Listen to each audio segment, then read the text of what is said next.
Going to put our house in order. Alipoota ya Ssaabalizi w'ebitabo bya gavumenti y'omwaka ogwedde yafulumizibwa ng'ennaku z'omwezi 24 mwezi gwa Ntenvu 2024 yanokolayo emivuyo n'obulagajjavu mu kitongole kya COSASE ng'eno okusingira ddala yeesigama ku kukandaaliriza okuliyirira abantu b'ekiteezi olw'enjega eyagwayo kukono okugyawo entumo ya kasasiro eri ekiteezi ng'eno esobolera ddala okuteeka obulamu bw'abantu mu matigga abalinaanye ekifo ekyo.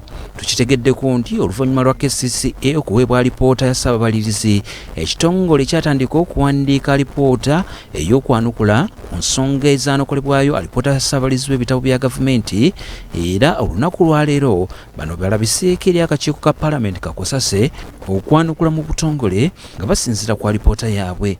Abazze mu kakiiko kubaddeko ssenkulu w'ekitongole ki SCA Hajati Buzeki n'abalala abakwasibwako emirimu gy'ekikugu, era ne Road Mayor wa Kampala Ssaalongo Lukwago talutumidde mwana.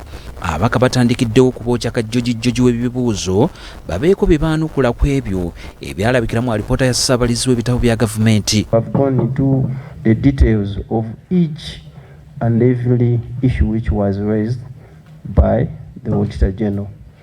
So, to substantiate what was submitted by the Office of the Executive Director, Anakataite kannasala Lord Mayor Lukwago abasakaza endaalo n'ategeeza ababaka nti okwanukula kwa KCCA kwe yakozeemu alipoota ereeteddwa mu kakiiko tagiinamu mukono yadde, ng'alumiriza nti ssenkulu ne bakulembera be bakoze alipoota eno bw'atyo n'ategeeza nga bw'atayinza kubaako kyayanukula kyonna, era n'asaba okwabulira akakiiko. On record that the Lord Mayor is exonerated and absolved from any responsibility to account to Parliament.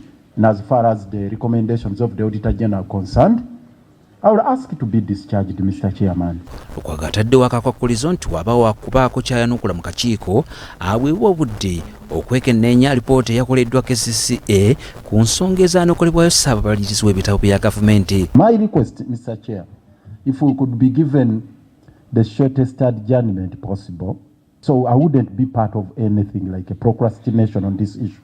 Ssenkulu wa KCCA Buzeki bw'abuuziddwa obanga anaatula ne Lukwago okukkaanya ku alipoota ya KCCA erina okuddamu okuleetebwa mu kakiiko okwanukula ku alipoota ya Ssaababalirizi, ategeezza nga bw'atakirinaako buzibu era ne Lukwago n'akkaanya ku nsonga eno. Taking this report to be looked into by the executive committee as a technical wing, we have no problem with that. Will give us time to harmonize. Mulimu ensonga y'okukompesatinga abantu b'ekiteezi nga Auditor General yemulugunya lwaki tebaba kompesatinze n'okutuusa kati tebaba kompesatinganga. Ripooti era eyogera tuluddewo okudecommissioninga kiteezi oba okuggalawo kiteezi erimu cracks enjatika enaatera okuguddamu okuba abantu. Amyuka ssentebe w'akakiiko Alan Mayanja Ssebunnya abadde mu mitambo gy'akakiiko bano abawadde ennaku 5 zokka okukkaanya era n'okukomyawo okwanukula okw'essimba kwebyo ebyanokolebwayo alipoota ya Ssaababalirizi w'ebitabo bya gavumenti. Mayor, the Executive Director and the whole team, we urge you to harmonize in time so that we can proceed, because as COSASE we are behind schedule. Okuwa report ku nsonga ez'enjawulo ezeekuusa ku biki ebiri mu kibuga naye naddala ssente ezibaweebwa okubeera nti bazoogerako tetusobodde genda maaso na lukiiko luno. Naye nga bwe tukimanyi abantu bangi balowooza nti Executive Director w'e Kampala ateekeddwa kukola yekka, ekitali kituufu. Joseph Serubuuza, BBS Terefayina, Ageesigika. Nsonga za Parliament weebale Joseph